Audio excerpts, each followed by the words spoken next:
Alors bonjour à tous, bonjour à toutes et à tous, bienvenue sur dailyfx.fr, le morning meeting de 11h, Vincent Gade pour vous retrouver. On va essentiellement parler des indices boursiers en forme, notamment à Wall Street, avec la poursuite de ce chemin serein haussier vers les sommets historiques. Donc le Dow, le SP500, et forcément en Europe on n'en profite pas, on a du mal. Tous les indices boursiers de la zone euro sont en congestion depuis le début du mois de mars, et ça dure, sauf qu'à court terme on rebondit probablement sur la partie basse de ces congestions. Je vais revenir sur deux choses. D'une part, un indicateur de tendance qui soutient tous les indices en Europe, même la bourse de Londres. Et enfin, l'analyse technique intraday avec un piège baissier sur le DAX, c'était je crois vendredi, puis donc on réintègre 97,50. Ça me fait penser un peu à ce que faisait le DAX lorsqu'il tentait de casser 10 000, c'était un piège, il réintégrait, ça chutait. On a tenté de casser 97,50, c'était un piège, ça remonte, on réintègre, c'est donc haussier. Voilà, donc on va commencer par ces indices boursiers. Ensuite, je reviendrai sur le marché des changes avec un dollar US en rebond technique en début de semaine. Il est trop tôt pour intervenir long à nouveau sur les paires en dollars, mais ça interviendra probablement en milieu de semaine, mardi ou mercredi. Je recherche le bon support de l'euro-dollar. Après, il est capable de dériver à plat jusqu'à ce que des lignes de tendance reviennent à son contact. En tout cas, le plan reste toujours de chercher le bon support pour viser 1,15 en avril. Je vous laisse prendre connaissance de l'avertissement sur les risques liés au trading. Trader sur marge comporte un risque élevé, ne peut être recommandé à tout investisseur, car cela peut générer des pertes qui dépassent votre capital de trading, surtout si vous utilisez un effet de levier conséquent. Alors les indices boursiers, c'est parti. Que se passe-t-il en Europe? L'Eurostoxx 50. J'ajoute les indicateurs au moment où je vous parle en même temps parce que voilà, comme ça c'est plus interactif. Euh, L'indicateur de tendance qui m'intéresse ce matin, je vous le montre. Il est suivi, cet indicateur de tendance, et surtout il agit sur tous les indices. Actuellement, le voici. MM50. Bon, voilà, elle est plate, elle commence à prendre une pente ascendante. Tous les indices en Europe sont en congestion depuis le 2 mars. Alors depuis le 2 mars, forcément, ça tranche avec Wall Street, hein, parce que avec Wall Street, eh bien, ça monte, et c'est propre techniquement. En Europe, non. Pour quelles raisons? Elles sont sûrement nombreuses, ces raisons. Après, c'est essentiellement dû, je pense, à un effet change. Le dollar US qui corrige depuis fin janvier. Ça me rappelle un peu ce qui se passait l'année dernière avec les indices boursiers de la zone euro qui étaient soutenus par la baisse de l'eurodoll. Là, c'est un peu différent. Bon, il n'y a pas que ça, bien sûr. Il y a tout un tas d'opérations de rapprochement aussi aux États-Unis. Les FUSAC, hein, ça soutient le marché. Bon, il y a toujours aussi ces entreprises, ces blue chips, ces grosses majeures US qui rachètent leurs propres actions. Bon, ça, c'est un fait depuis quelques années, ça continue. C'est d'ailleurs pourquoi le Dow surperforme le SP500, parce que le marché paye des blue chips. Et puis donc la macro US, toujours supérieure à la macro européenne. D'ailleurs, on vient de prendre connaissance du taux de chômage en Europe, toujours très élevé, alors qu'aux États-Unis, ça baisse. Et donc, quel est cet indicateur de tendance qui agit en Europe? C'est la moyenne mobile à 50 jours. Alors, c'est la moyenne mobile standard, hein, vous la voyez ici sur l'Eurostoxx 50. Le benchmark, donc l'indice de référence pour la zone euro. Ici sur l'Eurostoxx 50, la partie basse du range sur l'Eurostoxx 50, c'est 29,36. C'est le niveau horizontal. C'est le point bas du 10 mars. Le 10 mars, c'était quoi? Eh bien, vous le savez probablement par cœur, c'était la BCE. Donc voilà, mais les indices boursiers de la zone euro, c'est pas haussier hein, depuis que c'est neutre. La congestion en swing trading, on peut rien faire là-dessus. Ça ne vaut pas les indices boursiers de la zone euro. Moi, je reste sur mon point de vue technique qui est que le meilleur véhicule pour un long action, c'est l'US 30, le Dow Jones. Et ça se confirme séance après séance. Et je vais garder ce cap technique jusqu'à ce que le marché atteigne 18 000 points sur le Dow Jones. Et d'ailleurs, ça pourrait pousser cette semaine avec les minutes de la Fed. Moi, je m'attends à des minutes de la Fed hyper représentatives de la dernière décision de politique monétaire de la Réserve fédérale le 16 mars. Des minutes de la Réserve fédérale hyper représentatives de la présidente de la Fed accommodante. En tout cas, dans son ton employé ces dernières semaines, c'est vraiment accommodant. Ça fait baisser le dollar US. C'est très différent d'un certain nombre de responsables des réserves fédérales régionales, mais qui au final ne permettent pas au dollar de remonter fortement, donc qui continue de glisser. Alors, moi les indices boursiers de la zone euro, ça continue de ne pas m'intéresser en swing, mais voilà, là on teste la partie basse des congestions, donc peut-être qu'au fond, pour les traders à la recherche d'un swing, ça peut être un niveau d'entrée en gérant son risque sous les points bas du 1er avril. Pourquoi pas, je dis au fond, hein, passer long indice boursier de la zone euro pour quelques séances en gérant le risque sous le point bas du 1er avril avec la mèche basse, la réaction. Après, j'aime pas du tout les stratégies swing sur les indices boursiers de la zone euro. Vous avez donc ici le rôle de la moyenne mobile simple à 50 jours sur le Eurostock 50. Elle est là aussi sur le CAC 40. Voilà, bon, elle s'est aplatie, elle prend une pente haussière. Elle est défendue par le marché. Sur le CAC, la congestion c'est 4003, 4550. Donc là, on tient partie basse. Ce matin, il y a un secteur d'activité qui met sous pression le CAC, mais ça ne va pas durer. C'est surtout en réaction à l'actualité récente, c'est le secteur des télécommunications, Bouygues, Orange, Nokia, etc. Bon, sous pression, ça va pas durer. Hein. Bon, voilà, il n'y a pas eu le rapprochement attendu Orange-Bouygues. Ça pénalise surtout Bouygues. Bon, c'est normal, hein, c'était la cible. Hein. Ça pénalise Bouygues, Télécom, la partie télécom de Bouygues. Ça c'est pas fait. C'est vrai que le marché attendait une consolidation, donc des opérations de rapprochement entre les acteurs majeurs en France. Ça n'a pas eu lieu. Peut-être que ça aura lieu, mais pas tout de suite. En tout cas, ça exerce une pression négative sur le secteur. Et après, ça ne sera pas une baisse à long terme. Donc, ça peut dès demain rebondir, ce secteur des télécommunications, dans le CAC, bien représenté par Bouygues et Orange. Et donc, permettre à CAC 40 de tenir 4003, renforcé techniquement par MM50 jours, moyenne mobile arithmétique, et la partie basse de la conso 44003. Donc, alors, en swing, envisager un long CAC en gérant le risque sous le point bas du 1er avril, pourquoi pas. Après, moi je me désintéresse des indices boursiers de la zone euro en swing. Il n'y a pas photo, rien ne vaut l'US 30. Et bien sûr les indices boursiers US, mais l'US 30 est vraiment plus propre. Alors, je parlais donc de cet indicateur de tendance moyenne mobile simple à 50 jours en Europe. Donc l'Europe de manière large, c'est-à-dire que ça concerne la zone euro, donc l'Eurostock 50 en D1, le CAC en D1, le DAX en D1. Hop, voici le DAX en D1. Sauf que le DAX est tellement fort qu'on ne l'a même pas testé. Le DAX, il tient les 97,50. Et maintenant, un point intraday. Regardez en intraday. Alors, c'est pas ça que je vais vous montrer. En H1, c'est un phénomène technique qui est toujours puissant. Le piège est derrière le contre-pied directionnel. Voilà, donc le piège, où est-il? Attendez, on n'y voit rien là-dessus. Voilà, hop, c'est parti. Donc, piège haussier le 17 mars, dépassement des 10 000, réintégration. Piège haussier le 21 mars, dépassement des 10 000, réintégration. Piège haussier le 23 mars, dépassement des 10 000, réintégration. Piège haussier le 30 mars, dépassement des 10 000, réintégration. Dès lors qu'on a une réintégration, on a le mouvement opposé, plus ou moins vertical. Et donc, le range du DAX, c'est 97,50, 10 000, 10 100. Le marché tente vendredi de briser 97,50. Réintégration. On est donc dans un processus de piège baissier cette fois-ci. Fausse cassure, réintégration. Moi je suis techniquement haussier DAX 97,50 soutenu par MM50 jours. Et donc réintégration du range. Le fait qu'on ait tenu 97,50 me permet d'envisager une remontée de ce marché à court terme vers, par exemple, le point haut de ce décrochage. Là c'était 99,24. Donc, haussier GR30, cible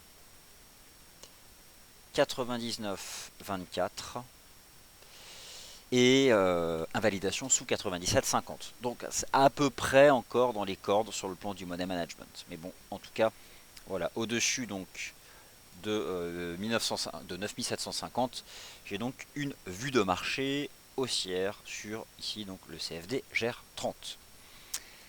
Les indices boursiers américains, mais avant la bourse de Londres, c'est propre aussi la bourse de Londres. Il y a un trading range, alors la bourse de Londres est en congestion aussi, mais c'est peut-être un peu plus limpide que certains indices boursiers de la zone euro, c'est-à-dire qu'à Londres, la congestion elle est parfaitement rectangulaire, donc Ça fait partie des figures de transition latérale utilisables pour trader. Parce que le rectangle chartiste, c'est un support, une résistance. Le support sur le FTSE, c'est 6060, 6066, vraiment défendu depuis le 1er mars, acheté par le marché 10 mars, acheté le 24, réacheté le 29, réacheté lundi, vendredi. Le fait d'avoir vu le FTSE réagir à nouveau sur la partie basse de ce range, renforcé en plus par MM50 jours, me permet de viser un objectif haussier pour la bourse de Londres à 6237 points. J'apprécie aussi sur le RSI D1 de la bourse de Londres, eh bien, le fait que le RSI se maintienne au-dessus de 50, c'est donc haussier du point de vue du momentum. Et bien sûr que la bourse de Londres est aussi aidée par la baisse de la livre sterling, la baisse du GBP USD et la remontée de l'euro GBP. Un facteur change qui soutient donc la bourse de Londres. Les indices boursiers américains, l'US 30 poursuit son petit bonhomme de chemin. Ces marchés US, leur force, elle est démontrée ici par le RSI D1 de l'US 30 qui se maintient au-dessus des 70. Ça fait un certain temps que ce n'était pas arrivé. On a rebondi sur 70. Le fait de voir le RSI se maintenir au-dessus de 70, c'est un facteur haussier. J'envisage une remontée du Dow en direction des sommets de novembre dernier et donc 17 977. Est-ce qu'on va faire à 18? J'en sais rien, mais 17 977, c'est propre. En D1, on a un beau chandelier du vendredi 1er avril. Donc je pense que là, il va produire son effet positif avec une réplique probable mercredi avec des minutes de la Fed qui devraient être à l'image de ce qu'avait été la Fed le 16 mars, accommodante, et donc en soutien des indices boursiers US. Alors quel a été l'impact de la Réserve fédérale la dernière fois qu'elle a pris une décision de politique monétaire? Je vous invite à vous reporter à ce chandelier du 16 mars et à ce chandelier du 17 mars. Étant donné que les minutes de la Fed mercredi vont débriefer ces deux séances, j'envisage quelque chose de similaire avec donc en cible 17 977. Ça c'est pour les indices US. Le Bund continue de progresser, le rendement obligataire allemand il est autour de 0,15%, 0,13, 0,15. Bon, tant que le marché tient son premier support à 163, ça reste haussier. Après, à court terme, on fait un range, mais voilà. Tant qu'on est au-dessus de 163, ça reste haussier. C'est le nouveau stop pour la stratégie d'achat au lendemain de la BCE sur les 160-67. C'était le pullback sur l'ancien sommet historique de 2015, l'ancien sommet annuel de 2015, qui était le sommet historique.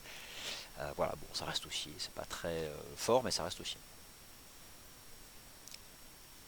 Alors, je remets le DAX en H1. Honnêtement, c'est haussier. J'adore ce type de config. Fausse cassure, on réintègre. Au-dessus de 97,50, c'est vraiment haussier pour viser 99,24. Alors, je regarde vos premières questions sur les indices boursiers. Et on me demande le Nikkei. Donc, je parle du Nikkei et ensuite, on passe sur le FX. Alors, le Nikkei. Le Nikkei doit pas forcément être en forme avec la remontée du yen. J'imagine que la bourse de Tokyo elle est un peu sous pression. Après je le suis pas. Bon bah voilà, il est sous. Ah ouais. Alors là franchement en D1 c'est franchement moche. Le Nikkei c'est bear. Le yen est fort. Et autant vous dire que si l'USD yen brise les 111, attention à la sous-performance de la bourse de Tokyo. Après voilà, ça fait longtemps que j'ai pas regardé ce marché, je vais pas vous dire de bêtises, il me faut un peu de temps pour le prendre en main, mais j'aurais tendance à dire, chartistement parlant, que la première, on a brisé ce niveau, c'est une cassure de support, c'est quand même un marché qui est sous pression. Je vais le rajouter à mon suivi, ça fait longtemps que je ne l'ai pas suivi, donc il faut juste me laisser un peu de temps, mais vu la force du yen, mieux vaut éviter de s'y exposer. Je vais juste rajouter le... oui, c'est Watermark, ça s'appelle, j'oublie à chaque fois le nom. Voilà, hop, je vais checker juste en weekly chart, qu'est-ce que ça donne.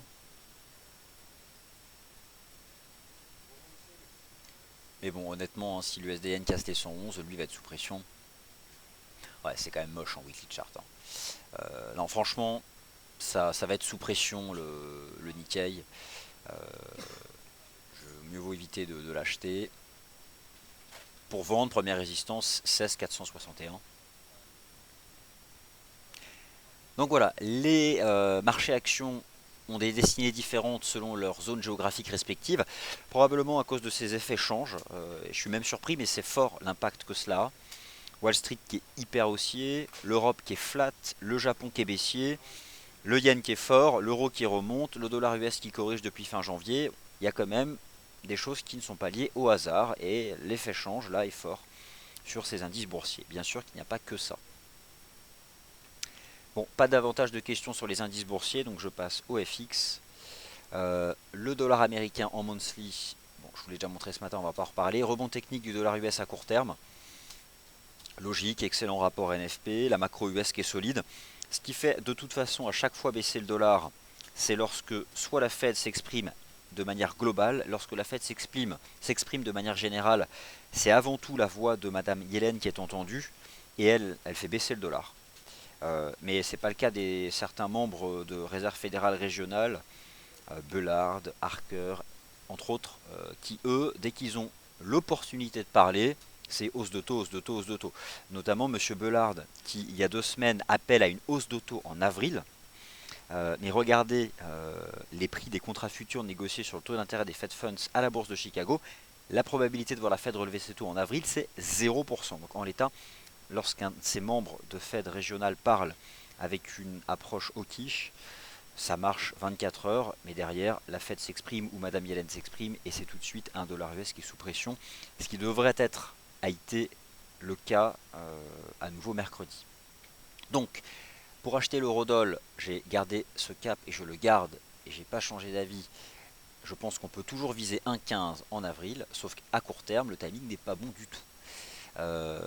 On a fait des cassures haussières qui sont sur des graphiques de long terme, weekly, monthly. Il y a la place pour des retracements. Les retracements, c'est parfait. Plus un marché retrace, plus le mouvement est construit, plus il peut durer, plus il dure. 1,1260, c'est le support weekly. Ce serait le point d'entrée idéal. Franchement, je doute qu'on y retourne, mais c'est possible. À court terme, les premiers supports, c'est plutôt 13,20, 13,30. C'est plutôt ça qui sera intéressant. Vous avez ici sous les yeux les toutes dernières données du Speculative Sentiment Index de FXCM. Ce qui s'est passé la semaine dernière est marquant. Une succession de chandeliers haussiers, explosion des positions short parmi les retail traders chez FXCM. Donc ça c'est un facteur haussier selon l'opinion contraire des marchés financiers. L'opinion contraire des marchés financiers, c'est une des disciplines de l'analyse technique. Donc voilà, ça fait partie des facteurs qui nous permettent d'envisager davantage de hausse. Vous avez ici les chandeliers japonais daily du CAC, c'est le daily, et là les retail open short position, donc voilà c'est aussi. Donc le CAC, l'eurodoll par contre, pardon, où peut-on rentrer? Bon, moi je ne vais pas vous donner un point d'entrée, hein, je ne le connais pas par cœur, mais j'étudie le repli des cours. Ce qui m'intéresse sur le plan technique, ce n'est pas la MM 24 heures, c'est cette ligne de tendance haussière, et c'est MM 50 heures. MM 50 x 4 heures. Parce que sa cassure, le 29 mars, a donné l'accélération des cours. On ne l'a pas encore testé, ça fait un certain temps. Elle commence à bien accompagner cette ligne de tendance. Le marché se replie. Il y a deux possibilités techniques pour l'eurodoll. Soit on dérive à plat au-dessus de 1,1320, 1,1330 et on finit par réagir favorablement. Soit on va carrément revenir chercher la ligne de tendance, 12,80, 12,90. Bon, je ne sais pas exactement ce qui va se passer. Mais j'aimerais moi voir RSI H4 se dégonfler. On a quitté 70 sur RSI H4, donc le timing n'est plus bon pour rentrer. C'est bien ce que va faire l'eurodoll. Momentum se dégonfle, court à plat ou retrace un peu, on verra, mais aujourd'hui le timing n'est pas bon de toute façon pour un long. GBP USD sous pression, j'envisage un repli vers 40-50 $. Eurodoll dérive à plat, GBP USD sous pression, conséquence immédiate, Euro GBP boule. Cassure technique haussière, c'était vendredi, des 0,7940. J'ai un nouvel objectif à 81,50. Voilà, le pullback, s'il a lieu à 79,46, serait idéal. NZD USD pullback, en weekly chart, le niveau de retracement qui serait possible, c'est 68,10. C'est le point de cassure de cette configuration 3 méthodes ascendantes weekly. C'est le sommet du chandelier weekly, le dernier de la semaine de février. Bon, alors après voilà, on a dépassé la semaine dernière deux moyennes mobiles importantes, 20 semaines, 50 semaines. Ça peut, on a besoin déjà de voir 20 semaines passer 50. Je sais pas combien de temps on va tergiverser. C'est un peu gênant. Bon. Il y a peut-être aussi ce canal. C'est pas évident. C'est moins limpide sur les graphiques de long terme que l'euro-dollar par exemple. C'est moins limpide. Ou moins limpide que l'USD-Yen. Le NZD-USD, la UD-USD consolide un peu. Bon. Mais voilà, j'aurais toujours quand même tendance à dire que ce que vous pouvez faire aussi sur le NZD-USD, c'est regarder le RSI D1. Il fait un superbe range au-dessus de 50. Voilà, peut-être attendre qu'on vienne se replier sur 50 sur le RSI D1 et là reprendre un long. Ou en tout cas, dès lors que RSI D1 sera sur 50, se reporter là à l'étude des prix. Mais bon, j'avoue que ça aurait pu repartir. On a fait quand même deux mèches hautes daily, ça se replie. Voilà, le cours a besoin de respirer. RSI D1 se replie vers 50. Bon, je pense qu'on peut au moins revenir tester les 68,10 et là éventuellement y revenir. C'est un peu délicat aussi sur la UD-USD, donc ça aussi faut l'admettre. Après voilà, 77 ça bloque, 77,30 d'ailleurs, on a fait 77,30 sur la UD-USD, vous savez à quoi ça correspond?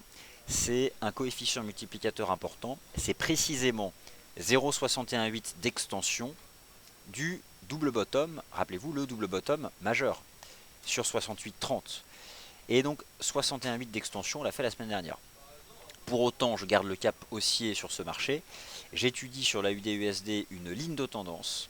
Alors, vous attrapez, si vous la voulez, en H4, le point bas du 16 mars et le point bas du 27 mars. Et dans cette zone de prix, un test, donc là, ça m'intéresserait. Donc, c'est un peu comme l'eurodoll, il faut laisser un peu les cours respirer. USD-Yen, H4, j'attends la cassure H4 des 111. Pour l'instant, on l'a pas. Mais regardez l'USD Yen, un mât baissier, une configuration au triangle rectangle descendant. Donc voilà, hein, c'est ça qui me plaît. C'est une construction technique qui à terme est baissière. En H4, on est couvert par MM20. En D1, MM20 qui a été réintégré à la faveur de cet avalement du 29 mars qui agit comme résistance. Je pense qu'à court terme, on va aller retester les 111. Après, pour vraiment aller plus bas, il faut une cassure H4. Donc, c'est ce que je vais surveiller. Et ça peut valoir le coup d'attendre. Ça peut valoir le coup d'attendre parce que derrière, on aura un signal swing important. Alors, parmi les paires majeures, l'USD CAD. USD CAD, range, bon, à l'image de pétrole. Pétrole n'a pas fait ce choix technique, c'est en congestion. Après, le CAD, il n'est pas évident. Le CAD yen, par exemple. Le CAD yen, bon, on a ce deuxième échec sous 87. Il y a quand même un chandelier D1 du 31 mars qui a quand même des implications négatives. Après, franchement, bon, éventuellement, on va se replier sur cette ligne de tendance, mais je suis méfiant du CAD yen. RSI D1 qui est encore au-dessus de 50. Ce qui serait vraiment négatif, ça serait de briser 50. Lorsque j'étudie le RSI D1, justement, on a donc une précassure, mais depuis, on s'installe dans un range sur le RSI entre 50 et 60. Si un jour on brise 50 sur le RSI-D1, pourquoi pas, là ça se replie, mais là-dedans je ne sais pas trop quoi penser à part être neutre ou éventuellement se replier vers la ligne de tendance. L'USD CAD a tenu donc 28,40, mais c'est pas aussi pour autant. Ça reste un gros niveau. Bon. En H4, attendez, je vais me mettre en D1. Juste jeter un œil. Il y avait un canal, je ne sais pas pourquoi il a disparu de mon graphique. Mais je surveille quelques lignes de tendance sur l'USD CAD. Alors, de manière générale, pour le dollar canadien, le marché attend aussi l'événement du 17 avril. Bon, on est probablement en train de se reprendre vers cette ligne de tendance, mais éventuellement envisager une compression entre 28,40 et cette ligne de tendance. et derrière en sortir par le bas. L'USD est baissier, de manière générale. Euh, je vais me mettre quand même en D1. Il y a peut-être une div, alors je vais être méfiant. Et éventuellement une contradiction positive de momentum sur l'USD CAD, mais je ne sais pas quelle peut être sa portée. Éventuellement l'établissement dans un range, mais ce qui serait pas surprenant quand même après 10 semaines consécutives de baisse, et revenir chercher ce point là. Il y a un scénario qui est possible, qui est celui d'une compression latérale qui dure. Voilà, donc entre cette oblique chartiste et les 28-40, moi dans cette zone, franchement, je ne vais pas m'exprimer directionnellement parlant, flat, j'ai pas d'opinion. Voilà.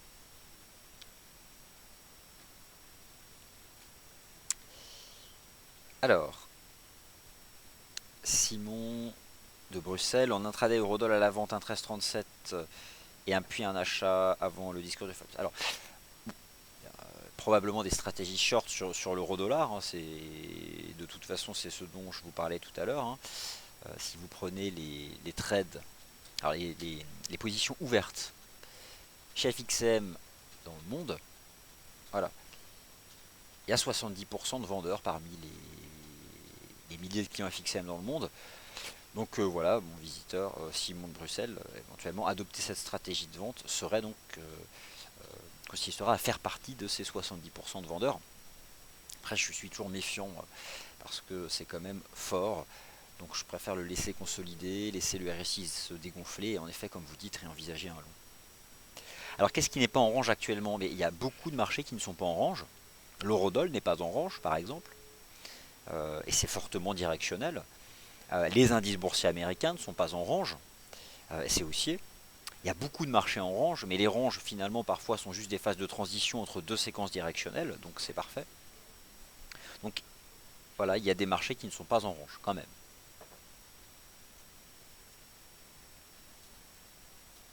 Alors pour trouver un point d'entrée Eurodoll, on peut peut-être céder du GR30. L'un monte, feu descend. Ça je me méfie quand même de la corrélation, mais bon, l'Eurodoll pour l'instant il dérive à plat. Si on se met un peu en D1, voilà, regardez aussi le RSI D1 entre 50 et 70. Éventuellement un RSI D1 qui reviendrait se poser sur 50. Donc je suis pas pressé moi de reprendre un long Eurodoll. On est loin des moyennes mobiles, RSI D1 peut revenir à 50. Pas aujourd'hui ni demain, je suis pas pressé. Je vais vraiment laisser RSI H4 revenir tout en bas. Alors question sur le GBP Yen. Le GBP Yen en H4 défend toujours le niveau. Donc, on tient pour l'instant 158,40. Donc pas de cassure. Après franchement, regardez le chandelier D1 de vendredi. C'est quand même je pense annonciateur d'une cassure. Le weekly chart de la semaine dernière sur le GBPN est quand même moche. Donc c'est pas fait. Mais honnêtement, cette semaine, ça peut être la semaine de la cassure USD Yen, GBPN. Milieu de semaine, quelque chose comme ça. On verra. Après je me trompe peut-être, mais c'est plus ou moins le sentiment que j'ai.